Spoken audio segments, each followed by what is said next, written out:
head, sorry. I was about to fix that, then we went on camera, so I guess the draft is not ready. Anyway, broke the fourth wall there for a second. Um, this map is going to be interesting to see how Miracle wants to play it. It's on a map you can really snowball very well, except when Miracle and Black use to snowball this map using hero picks like Sylvanas. Don't think we'll be seeing these Sylvanas today. We saw one. I think that was enough for the entire season, maybe for the entire year. Unless something like KSB Black really uses that, then brings that back to BOE to finish the series or something later on this season. But I don't think we're going to see any more Sylvanas.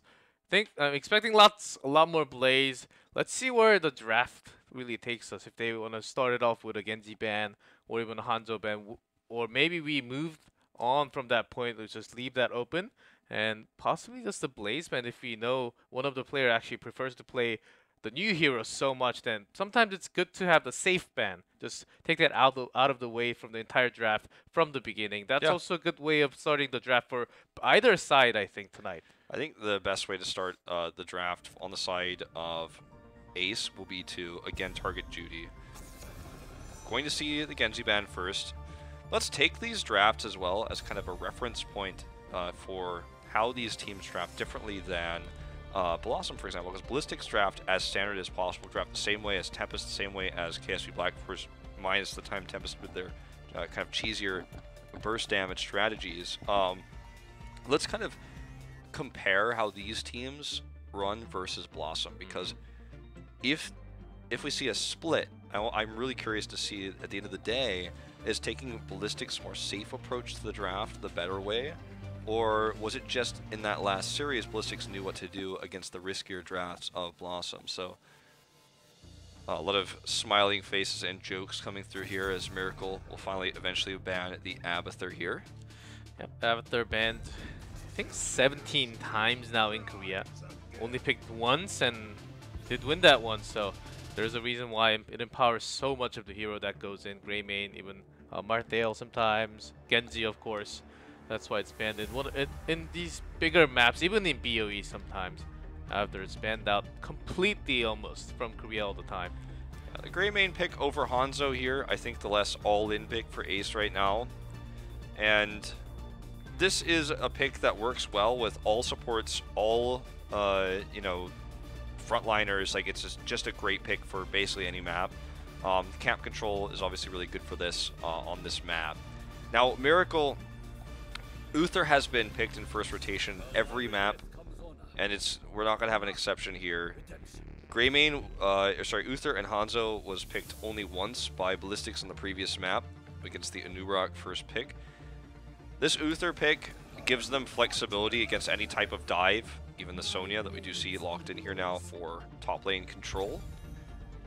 So let's see which direction Miracle wants to take this draft now, because now we have to answer questions like, what will Judy be playing? Will Ace remove a warrior here because they did not pick one, whereas other strategies against Miracle previously were to pick a tank in this rotation, ban a tank, and then Judy is left with the heroes he's uncomfortable with. So Tyrael removed, but this next ban is the most interesting one for Ace. Like, what will they remove? Not only it empowers Ace's team comp already, Judy can't really play that much Tyrael. I think that's one of the stronger ones. If Tyrael can actually be a good card for Miracle, of course their comp is already a little bit away from the Sanctification with Hanzo. It can still work, but it's mainly because Judy's not comfortable playing on Tyrael. I think that's the biggest reason why they banned that out. It also screams a bait to me. It's trying to say, like, ban the Malthael. If you don't, we'll pick it. And that's going to be our matchup against the Sonya. But Ace looks to do the warrior ban we were talking about, removing Anubrak. This was done almost every game against Miracle so far in this tournament. Everyone's sticking with the same strategy, the same style of targeting Judy. Now this forces Judy to play ETC, very likely, or maybe the Muradin, but ETC is the most likely case. Now, they have Uther, and they've already banned the Tyrael. I think this makes the best solo laner for the job, unless they want to choose Tahaga for global, which I think would be risky in this case, especially given they have Rhaegar who's got cleanse. I think taking the Malthael here is their best bet. Malthael with Uther, they've already banned the Tyrael away. and they can bring it. They can choose Judy's tank here and save the 5th DPS pick for flex. Now, will they go through the same line of thinking? The Tyrael highlight, or sorry, not the Tyrael highlight. The lack of like the Malthael ban that they held on for to a long time. Like they were clearly thinking about it. Like might make Miracle think, okay, they're confident of dealing with Malthael. Do we still want to lock it in? Let's see. Leoric is still an option. Okay, Jaina will be the second DPS. They're saving their solo laner for last pick. Did not expect that. ETC was pretty obvious given that it's Judy. So this time they want to go for their safe, comfortable picks. Also bringing the Jaina. With the poke, I think they may actually go for another tanky one. I do see Blaze fitting in at the end because they have all the pokes, the range damage, range skill shots. Tons of damage from Hanzo and also Jaina. ETC may not be enough to peel alone. As kind of like what we saw from Ballistics in match number 1 when they were at, I believe, Sky Temple. Yeah, when Ballistics picked Blaze, it was against Dahaka with Sonya banned in first rotation. And I wonder how comfortable we will see H82 play potentially with the Blaze against that Sonya lane. It is going to be Johanna coming through here, which is a strong pick for the map, but only strong against Hanzo in terms of blinds. Still good, but Hanzo's probably going to go into an arrow build, obviously now because of the Johanna. And they have Gul'dan, so they have a great comp for controlling the Shrine, like fantastic. And they left Malthael open, but I don't think Miracle wants to make this about that. I think you're right. I think they're going to go for a tanky top laner like Leoric to look for more combo potential with the Jaina. Leoric also works perfectly as Gul'dan. Basically anything can be trapped in that entomb. Also can be used as a defensive tool to have Hanzo and Jaina make sure they're safe away from all the damage when they come in. It's kind of funny. It's kind of funny. You can also kind of use Entomb to like make sure that when the Horrify comes down, your heroes stay in one place and don't actually. You can actually kind of catch them in that way. We've seen that happen a few times in Korea. It's a pretty rare scenario, but they're gonna go with the Malthael now. This is puzzling because it feels like this draft for Miracle doesn't know what it wants to do. Is it trying to dominate the soul lane with a Malthael pick? You say yes. They banned the Tyrael.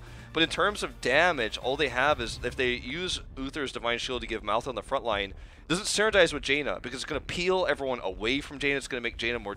It's going to make it more difficult for her to hit her shots.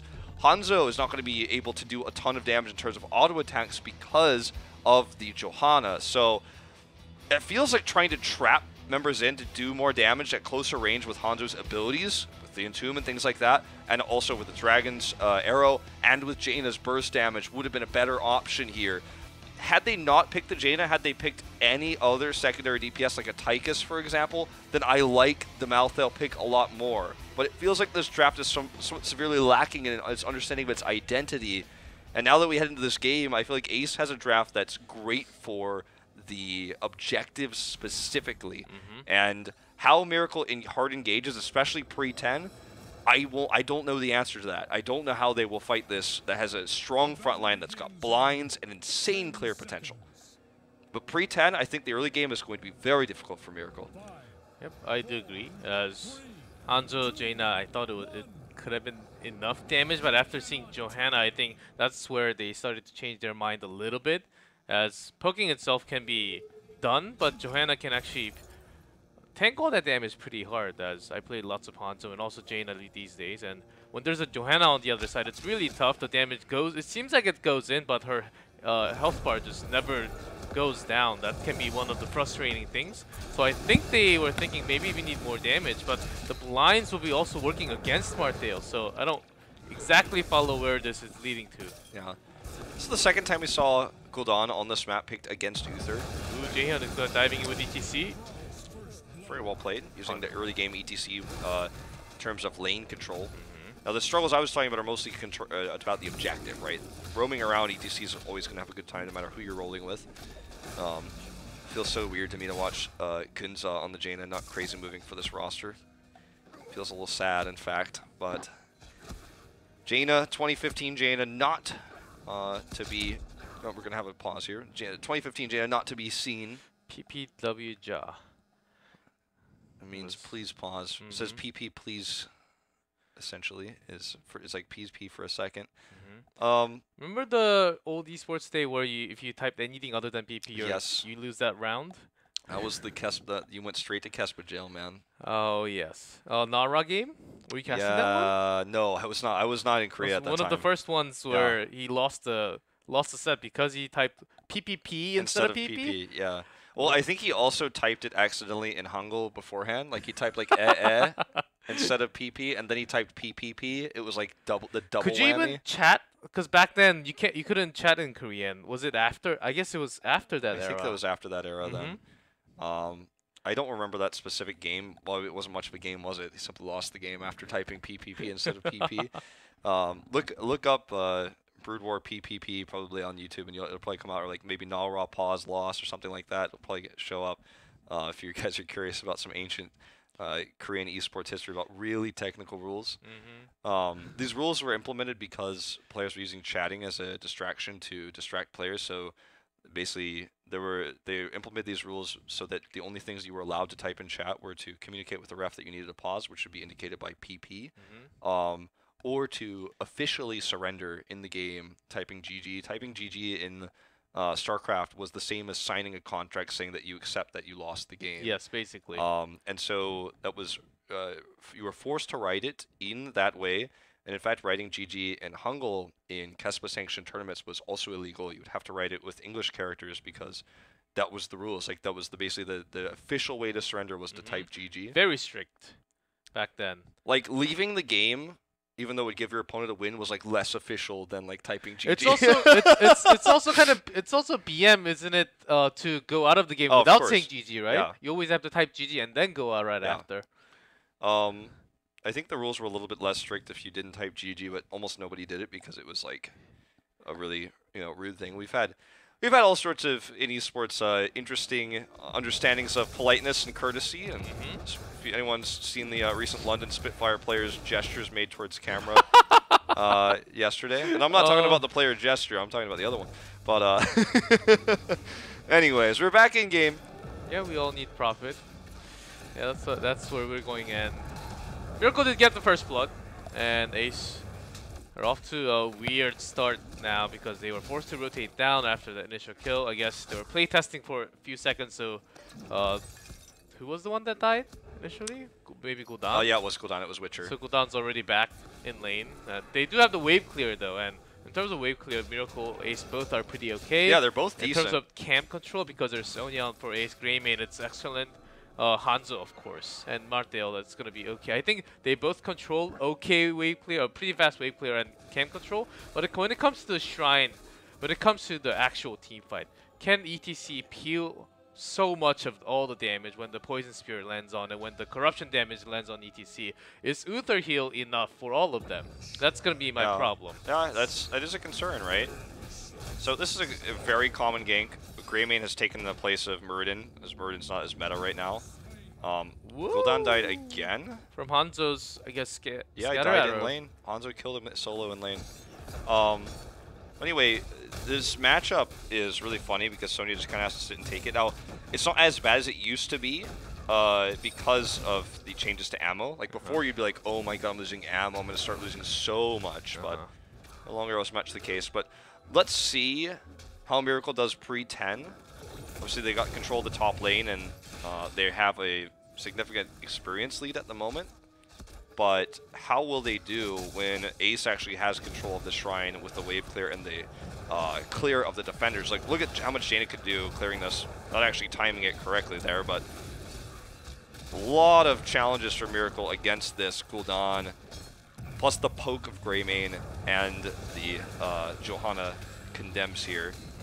Doing pretty well, though, to be honest. Nicely positioning coming out from Ace. They knew that ETC was up there the entire time, really not going all the way up, as Hero also was kind of baiting that power slide out of duty. And what you're saying on there's the power slide now, the damage going into Gamey, but he's surviving. The blinds are so good against all the members of Miracle. That was such a good bait, too. That was so well executed by Ace. And before 10, this is going to be a struggle for Miracle. They just can't out-sustain Rhaegar's healing when you have blinds on the other side and you have such great AoE tools to clear the Shrine. you just eventually get worn down. And I think Judy, even though his positioning was so good at the beginning and was actually why they took a lead initially with those defenders, I think at some point he just kind of lost his patience, to be honest. And, you know, they baited him and gave him a few power slide opportunities. The one he took was not the one he wanted. And this is going to be an easy fort because it's an Arcane Punisher, and they got those picks right before the Shrine was completed. Meanwhile, Malthael is pushing with the top lane to do some damage because he has that winning matchup against Sonya. And obviously, that's what allowed him to win the Merc trade as well, his Mercs win. But this Punisher, much more significant. Yeah, Punisher, of course. You get the entire fort with Gul'dan just powering up. And I think he got a good amount of stacks in that team fight also. So nothing to lose, and Ace really kept that among himself. Sometimes that Judy does a lot. He initiates way too early with the power slide. He doesn't even have to. Sometimes you just have to show yourself, try to push pressure the lane, pressure the line of your teammates so they can also have zone to work things out. But he uses the power slide way too early, and that means he doesn't have an escape. And that's how he died, first of all. Yeah.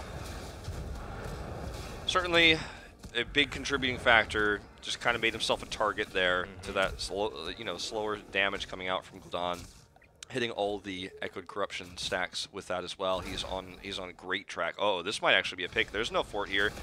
Gunza is slowed, and no one. He is slowed. Rhaegar's coming in here for the damage. There's another wolf bite. This should be the last shot to kill. Sniper does oh, so close with the shield glare. Barely enough.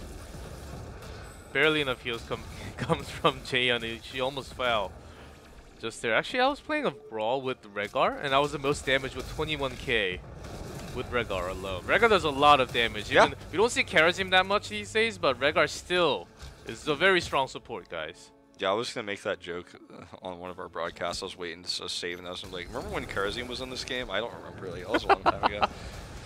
Remember Ariel? Yeah, well.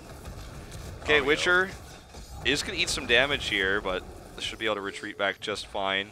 I think Miracle was looking for that slight chance before they hit 10, because they were about to hit 10 as they were pushing into the tower. Miracle. Ooh, so painful to lose that kind of tower. Even with the CCs, gonna go for Dragon's Arrow. Yep. He's holding it at the moment. I don't know.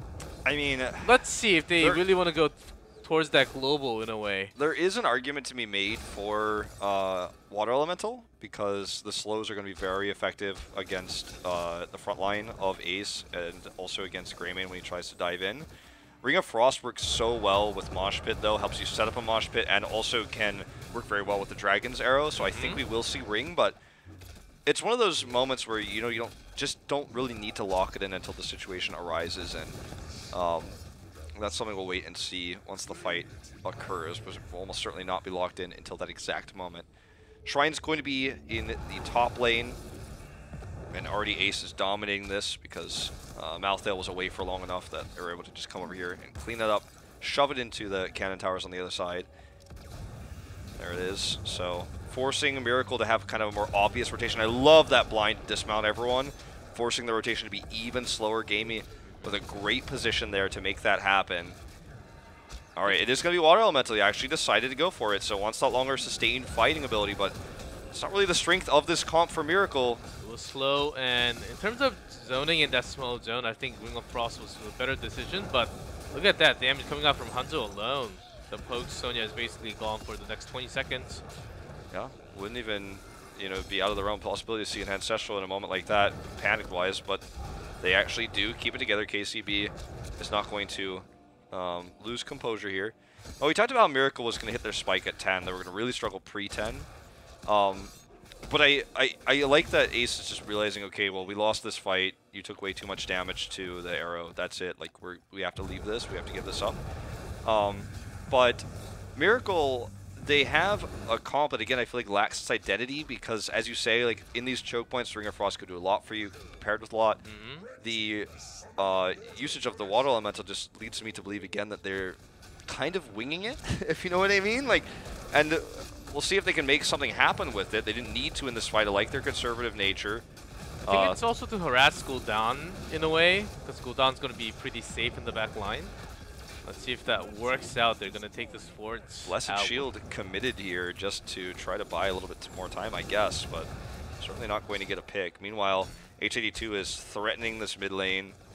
Miracle wants to get more than just a fort. They want to get this cannon wall, or cannon tower wall if they can in mid lane. Meanwhile, Sniper's Hanzo has been pretty good. Effective auto attacks, not really getting caught at all. There's not much CC. When the Blessed Shield is out, basically you're free to do anything, except for when Sonya's nearby. So you can do all that poke, and just his range for the basic attack is also pretty long. It's not really too fast or anything, but the damage is insane.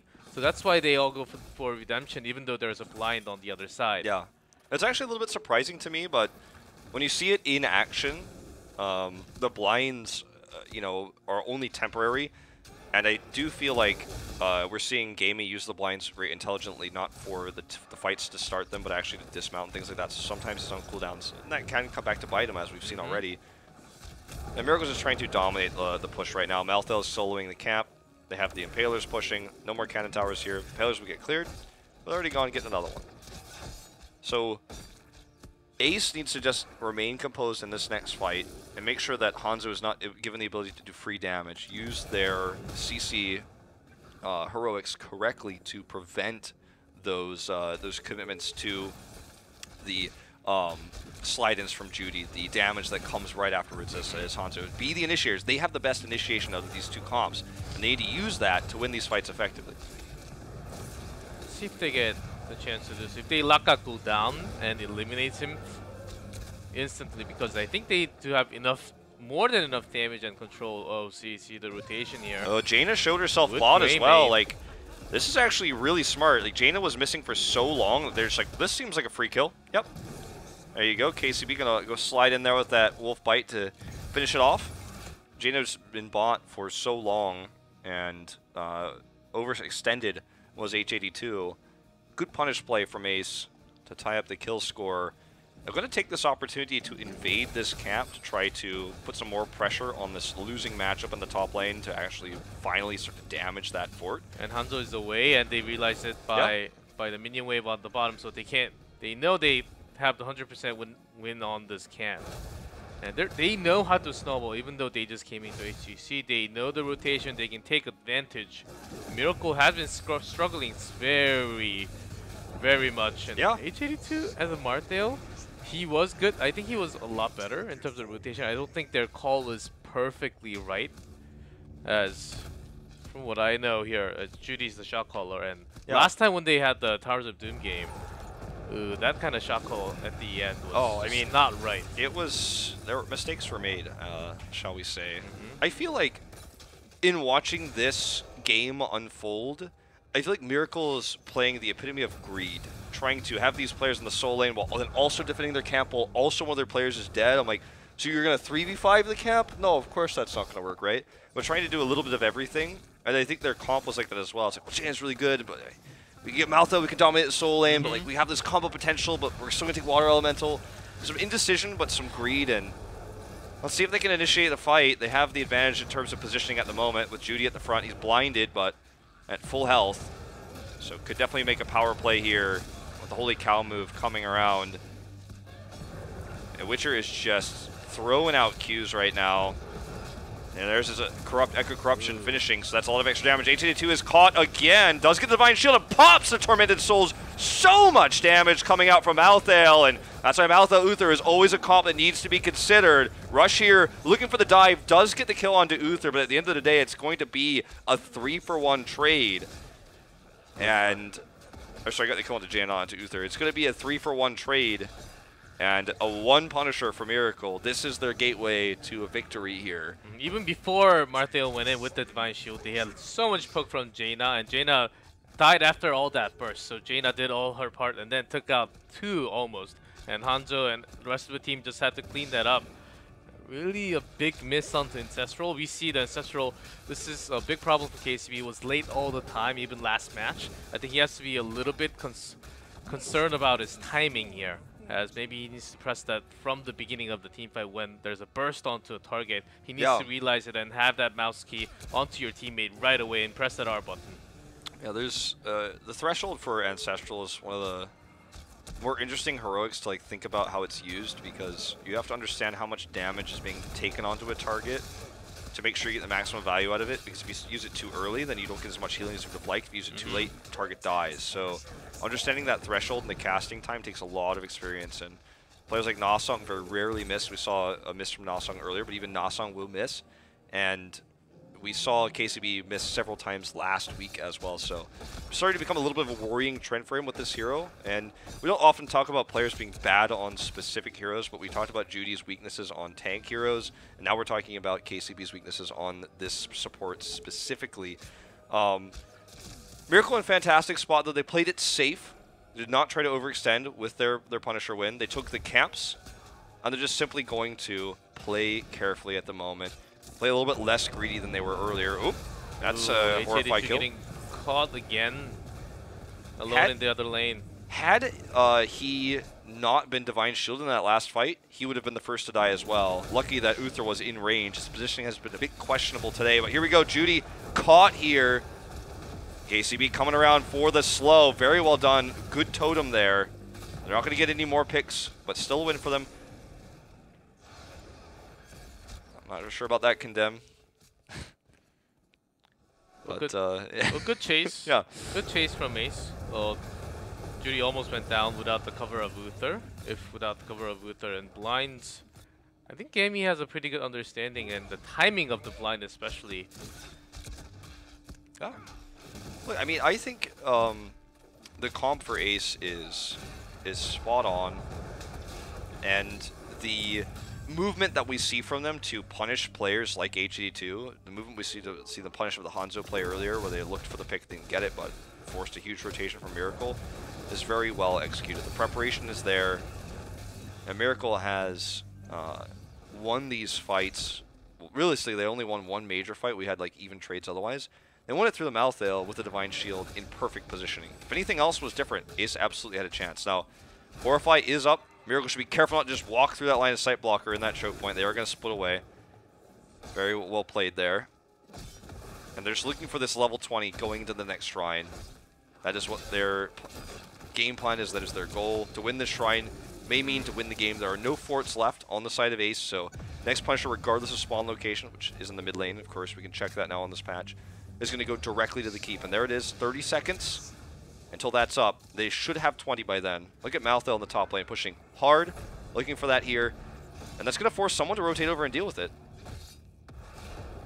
Let's see how long it takes. Ace still needs quite a bit of time to catch up to 20, as Miracle's about to, as the extra wave. They push the waves so much, they can't really get too much XP out. Only the top lane is going to be handled out. They're looking for a pick onto Judy in the bot lane. They just barely missed him.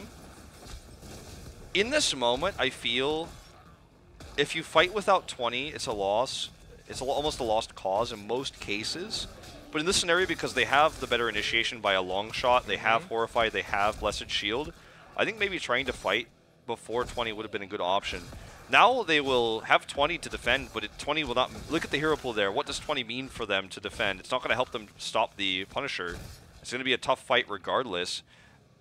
Gamey's kind of looking around, they're moving around trying to maybe see, can we pick somebody, or are they playing greedy, but Miracle just simply is not playing greedy enough. Now they're going to have 20 in a second, but it may just cause them to lose the game anyways. They have to have a perfect team fight. If they lose anyone, they lose the game.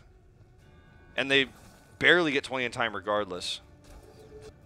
Okay, we're going to have a pause. It's about to get cray-cray up in here with all these pauses. And it's like, yeah, like we're about to win the game, but like, hold on real quick. Looks like it's an H82 issue, maybe. Like, I died too many times alone, and I feel lonely.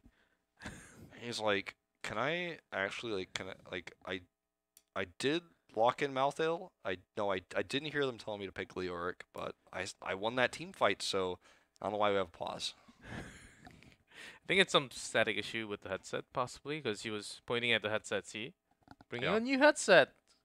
See, we're guessing right now. You and I, man, best guessers in HGC. Yes, even in draft. Yeah, we're the best. And about Ace, they have a good chance of defending it. I think about the time the Punisher comes along to the keep, I think it's going to be punching on the keep as they hit 20. You have to pick your battles, right? Because on one hand, they could have fought without 20 against really strong level 20 heroics on the other side. Notably like Malthael, Jaina, Uther. but on the other side of the coin, now they have their 20s, but they don't have any 20s that, like, I'm sure Orphi's upgrade is amazing for Gul'dan, and it would really help out in a sticky situation, but now they're fighting this battle where they have to fight against 5 with 20 and a Punisher that's looking to disrupt and stun their composition. So what's the better thing, is to fight on a shrine when you have great shrine control heroes and initiation at 19 versus 20, or is it to wait for 20? Because the in-game it says, like, the enemy has a storm talent tier advantage. You know, that's like the thing that everyone always feels, right? Like, they have got 20, we cannot fight. Like, you'll read it on Reddit, your friends will tell you, like, I don't want to fight this, like, we cannot fight this, they have 20. But sometimes, actually, I think the hard choice is to make the fight before 20. And in this case, we don't know the answer yet. Like, neither of these answers are absolutely correct. I'm just arguing the pros and cons as to what they could have done versus what they've chosen to do. And when we go into this next fight, if the Punisher is what gets the first pick for Miracle that causes them to win the game, then we'll know that maybe fighting for, beforehand without 20 was the better option. But get out of there, Cup. Look, we had a pause, and my cup was sneaking in there. Yeah, things move, objects move, guys, and I revealed a secret, man. Toy Story. That was a movie of my life. Wait, what? Oh, I was like, you were like, objects move, and then you're like, Toy Story. I'm like, things. I'm like, they didn't say toys. that, Toy Story. Like, that's not a Toy Story quote. It was not a quote, but it was my favorite one when I was a kid. I'm still a kid, but. My favorite Toy Story quote is when Sid's like, Mom, where's my Pop-Tarts? That's my favorite quote. Because that was me as a kid, man. Pop-Tarts. I was playing. Are you one of the ones who microwaved the Pop-Tarts? Yes. Oh, yes. We're Not friends. the toasting. Yeah. Yes, we're friends. Dude, 18 seconds only, though. Really? Yeah. I did 15. 15, 18 seconds. Really? If you do 18 Exactly? seconds, it gets like a little bit soft, but it's the like not too least hot. one you can do is 30. Do you like pop it out right after? Oh, yeah. Well, I mean, maybe on your microwave. My microwave was like, I just type like 1, 8, and then Ooh, press you had start. the high-tech one from Costco. I don't know if it was from Costco. It might have been from Sam's Club. Sam's Club, I think. Yes. Similar one. Yeah, we got it on discount before Black Friday was a thing, probably. But on the Korean ones, you're like 30s the ones you have to like turn the knob to where you think it is. And then it always like go for like 10 extra seconds, or it finishes earlier, and then you have to turn it again. But it doesn't start until you go up to the 30 mark, and then like, how do I know now? Yeah. Microwave stories. I mean, everyone had the microwave. It sounded like you slammed the door. And Mom's like, don't slam the microwave door. But you didn't slam it. But like, it makes that sound because it has those hinges where you kind of have to slam it to make it go. Yeah. But Mom thinks you're slamming it. She's a little bit worried because she got it from Sam's Club, and like it was pretty expensive, but they got it for a discount. But it sounds like you're slamming it. She's worried about the hinges. She doesn't want to call the repair. And it's past the 90-day returning date. Yeah, so and it's like it's about like 10:30. And she's like, why are you awake anyways? Like, why are you making food at this time? Don't slam the microwave door. She's watching late night news, okay, and she doesn't have time to focus on you slamming the microwave door because you're making Pop-Tarts at night. That's not healthy, Wolf, is what she would say to me. Man, you should not eat that before bed. Your mom was strict. Well, she was in some ways about like microwaves and Pop-Tarts, but like, I had a good childhood. My parents were not very strict. They were good to me. They let me grow up to be an esports caster. I think it was all right. They're cool. They're cool, of course. Yeah. Pop-Tarts. I used to. What was your favorite kind? Brown cinnamon sugar with the frosting on it. Mine's the strawberry. Strawberry. Or blueberry. With the frosting or without the frosting? With the frosting, of course. Of course. That's why you microwave it. Duh. You know what the worst Pop-Tarts were? My parents decided they're like, we're going to get healthy Pop-Tarts. But I'm like, it's still Pop-Tarts, okay? There's healthy Pop-Tarts. But they're like, it's less bad. They got the apple cinnamon one, the apple cinnamon sugar I like one. the apple cinnamon I did not one. like that one. Really? And it was always with no frosting, and it was like, I'm like, look, if you guys want to get the one without frosting, the brown cinnamon sugar, I'm still okay with it. I still thought it was good. Well, you're telling me you get the apple cinnamon sugar and no frosting? My headset's sliding down. You're fine. But you give me the apple cinnamon sugar and no frosting, and I have to eat this, but it's like it's healthier. I'm like, why is it healthier? It's still a Pop-Tart filled with sugar, Yes. okay? You want to get me healthy, like maybe like make, I don't know, some oatmeal or something. Yeah, or some like kind of healthy cereal or cook something. vegetables, like. Cook vegetables? Well, like the healthy change in our lifestyle when I was a kid was to do apple cinnamon sugar with no frosting. Oh, man. And this is before I knew about the microwave strategy. Ooh. I learned about that when I was older. So it was like in the toaster, like the pop-up you know, the Pop-Tarts pop out like Pop-Tarts, you know. But so I don't know. Like, we're gonna find out if this level 20 choice was correct or not.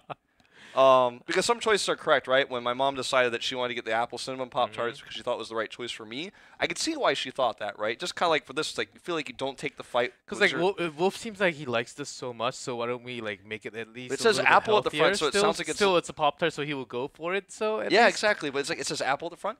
But in this case, I think the reasoning is a little bit more sound for what Ace is trying to do, right? Not fighting at level 20. You know, you could see the arguments for that, right? Like, okay, they have these level 20 talents that are really strong. Jane is upgraded, Water Elemental. Might have taken the Blink thing that's not really Blink, which is also quite strong. You've got Malthael's upgrades. You've got Hunter's like Teleport thing that he's got that's really strong. Uther might take Redemption, could take Bulwark. Like, both are really strong. You have to fight against an extended Divine Shield. I don't know what he picked in this case. Or if you kill him, he just comes back to life. But you know, like these are things you have to think about. Like with the brown sugars, the apple brown sugar versus brown sugar cinnamon, not as much of an argument there. Yeah. Like that decision, it didn't end up being the correct one. This decision could also be the wrong one, but for better reasons, I think. Now maybe the Punisher jumps in and kills.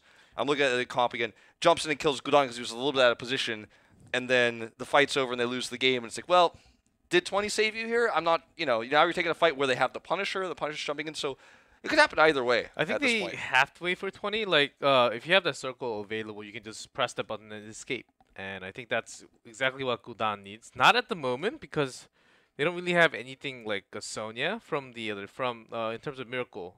They have no Sonya, of course, because Ace has Sonya. Gul'dan will be safe, but we do hear the game sound. Let's see. All right. Here we go. This is everything. This entire decision we were talking about. Okay, Johanna baits it correctly. First jump. So uses the shield. Then that's on cooldown now. But look, they're forced away from this keep. They're just going to let the keep go. It looks like that's their plan. Well, I mean, at this stage of the game, you don't really have any other plan. Your plan is to let the keep go and hope you don't lose anybody else. Gaming misses the shield this time, but doesn't need it. Can they engage on this? No. They just simply let the retreat happen. They don't try to use a Blessed Shield to catch any members. So, because Gamey used Johanna's Iron Skin correctly and they baited the Punisher perfectly, nothing bad happened, minus the keep, which was going to be lost anyways. Could have lost the game. In hindsight, after this, I still think both choices were viable, but at least the worst case scenario for Ace didn't occur. Let's see, Miracle. I think just giving up the keep, I think that was the best choice they could have done. If they could have got a kill, maybe Miracle was being greedy, going for the core at least a little bit, which I don't think was the case because Ace did hit 20 very soon. And it's the mid keep, not as bad as the top one or the bottom one. So I think they can just do the right move to actually Miracle looking for that party bush, expecting a rotation down towards the bottom. I'm not sure why, because, I mean, I suppose Miracle could threaten a keep, and maybe that's what their idea is, is like, aha, they'll think we're going to threaten the keep, so they have to come down and we'll party bush them, but like, they can't realistically get the keep unless like Ace was pushing top or something. But they can actually damage the wall. Yeah, like, they do force the rotation too. And the rotation comes through. Gamey's the only one who walks through this path, but he was trying to look for maybe a Blessed Shield flank. HA2 loves the bonus damage he gets with his trait from that, but not going to be significant at the end of the day. There'll be a lot of posturing here for a while while we wait for the next shrine. And Ace just has to make sure that the mid pressure doesn't start to hurt their core. The next shrine is going to be the top shrine, so could be worse. Like if it was, if the bot keep was down, it could be worse. But at the end of the day, still going to be able to, if they clear these waves correctly, get there in time. It is also a little bit better for Miracle to have that wave because they do have the pressure onto the bottom where the next shrine is going to be on top. So they will still have that pressure going through Ace's head. We really need to force Hearth anyone back home to take care of that sometimes later on. At least if it was a keep gone for Ace at the bottom, it could have been the worst scenario for them because Miracle could use that as an advantage to keep this game going for themselves, as a rotation will just work in favor of Miracle the entire game after keep is down. Yeah. But it's going to take a long time for the shrine to come, so they have to do something now. I mean, I just like Miracle just playing it safe, just trying to put some extra pressure on. Like, even knocking down the wall or damaging it means the Punisher gets to the keep faster. Goodza's going to play it risky here and take this take this camp. Now, they do have vision control in mid, so look at where ETC is positioning to allow this to happen. Never do this in solo queue unless you have someone like Judy to actually spot this out. Look at Judy. He's like, okay, they know this is probably happening, but I'm scouting it. So they were actually fine. They get both camps right before this shrine, so very well timed by Miracle. Don't try this at home, seriously, if you don't have a, a scouting ward, basically, for the ETC to check for rotations like that. You're playing a risk, so they get away with it. They start the shrine, and now Ace has to collapse onto this position. Remember, they have really strong initiation. Jaina and Uther are missing at the moment. If only they knew that, they could actually play collapse faster. I think they're starting to realize something is missing, something is wrong. Judy is coming for the flank. Everyone's here now. Pressuring all lane with all the camps available for Miracle right now as Ace. Did catch up in number, they're up by 5. But Miracle takes position now. They can win this a little bit. They can win this fight with a strong initiation coming through. Echoed Corruption not doing the damage Witcher was looking for. Look at the damage from Hanzo's Q. Okay, it's really stacking up here.